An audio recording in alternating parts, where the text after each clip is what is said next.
Hi and welcome to my short tutorial on how the controls in the first Gothic game works. Before we start, let's change some keyboard settings.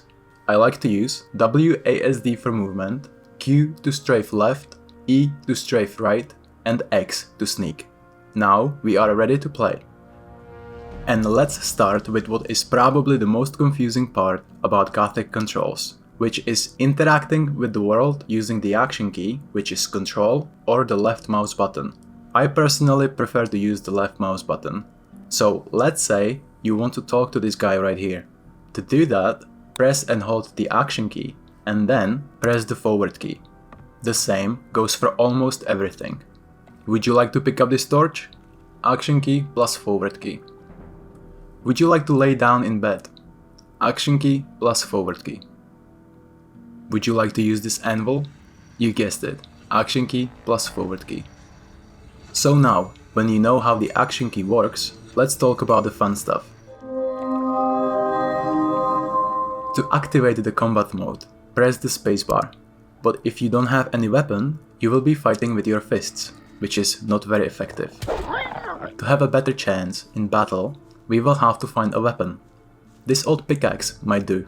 Press action key plus forward key to pick it up, and then press the tab key, which opens up the inventory. To navigate inside your inventory, use the left and right keys, which in our case is A and D.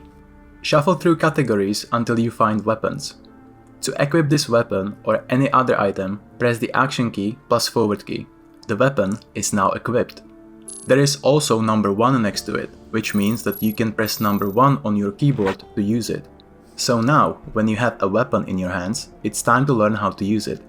Press and hold the action key, and then use the directional keys to swing right, left, or forward. Press the backward key to parry. But remember, this doesn't work against animals, but only against enemies with weapons, like other humans, skeletons, or orcs. So let me show you how combat works in practice.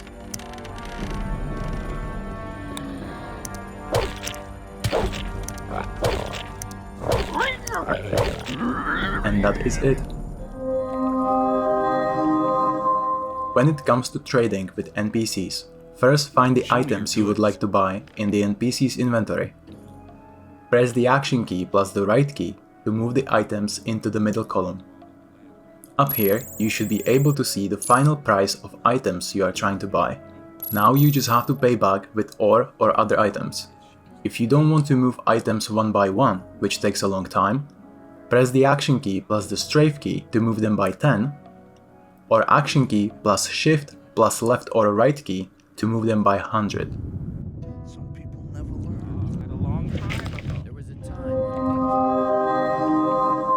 To pick locks, press and hold the action key, and then use the left and right keys to open them. Each chest or door has its unique combination of left or right presses, so try to memorize them, just in case you break the lockpick and will have to start all over again. There are few more things that might confuse new players, and so I will quickly run through them. To dive underwater, press and hold the jump button. To climb ledges, hold the jump button, then press the forward key. To look behind you while running, press and hold R. Press B to see your game stats. And finally, press N to open your quest diary. I hope this video helped you out. But if you still feel confused about the game controls, I would recommend you to check out this guide on strategywiki.org, which I leave the link to in the video description.